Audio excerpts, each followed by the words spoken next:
Qu'est-ce que c'est qu'un disque? Si on comprend bien l'anatomie, on va mieux comprendre c'est quoi un hernie discale. L'image à droite vous démontre qu'un disque se retrouve entre chacun des vertèbres constituant la colonne vertébrale. En bleu, je vous indique les vertèbres et au milieu se trouve en vert le disque. Si on regarde un disque vu par en haut, qui se repose sur le corps vertébral, on voit qu'il est fait en deux parties.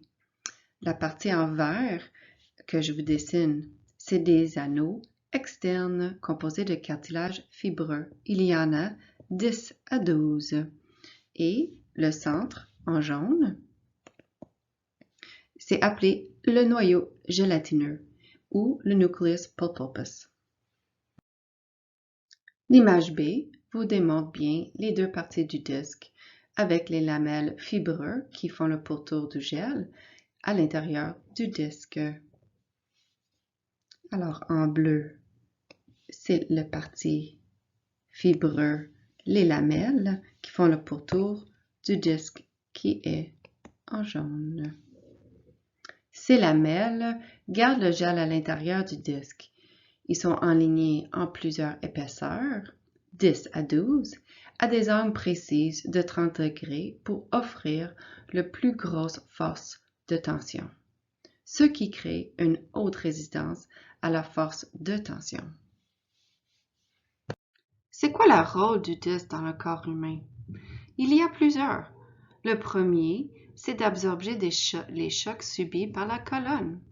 Et ces chocs peuvent être avec la marche, la course, des sauts, être assis longtemps dans une position, être debout longtemps et faire n'importe quelle activité comme lever des choses lourdes ou vos activités sportives. Il absorbe à peu près 80% des chocs du corps. On penserait que ça serait le vertèbre, mais non, c'est les disques. Un autre rôle, c'est de créer un espace entre chaque vertèbre pour le passage des racines nerveuses. Je vais dessiner ici à droite. Ça, c'est la moelle épinière au centre. Et ici, on a des racines nerveuses qui sortent à chaque niveau de la colonne vertébrale où il y a un disque. Et ces racines nerveuses, leur rôle, c'est d'innerver la peau, les muscles, les fascias et les os. Et si l'épaisseur du disque diminue à cause d'un trauma, il peut écraser un peu ces nerfs-là et donner des douleurs. Un autre rôle, c'est de supporter le poids sur la colonne, la tête, le thorax et les membres supérieurs. Alors, il est capable de supporter pas mal de poids. La dernière rôle importante, parce qu'il y a une gel, il a la capacité de déformer dépendant des différents mouvements qu'on fait. Alors, il apporte une certaine mobilité à la colonne vertébrale et j'ajouterais une certaine flexibilité aussi. Comment est-ce qu'on sait quel disque est affecté? Comment est-ce qu'on nomme ça? Quand on dit qu'il y a un disque qui est blessé, comment est-ce qu'on peut dire c'est quel niveau? Alors, on nomme chaque disque dépendant de sa position par rapport aux vertèbres entre lesquelles il se situe.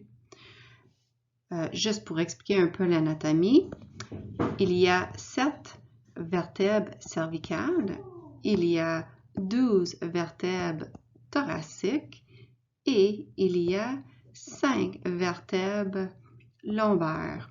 Un dernier en bleu, c'est le sacrum qui est dans une unité fusionnée maintenant. Si j'avais un disque ici, comme par exemple, je vais mettre en rouge. Si j'avais un disque ici en rouge de blessé, on dirait que c'est le disque de L5, S1, qui est blessé parce qu'il se trouve entre le vertèbre en vert de L5 et le début du sacrum qu'on nomme S1. Un autre disque qui est souvent affecté, c'est le disque entre L4 et L5. Alors, ça serait celui-ci. Et on dirait que c'est le disque entre L4 et L5.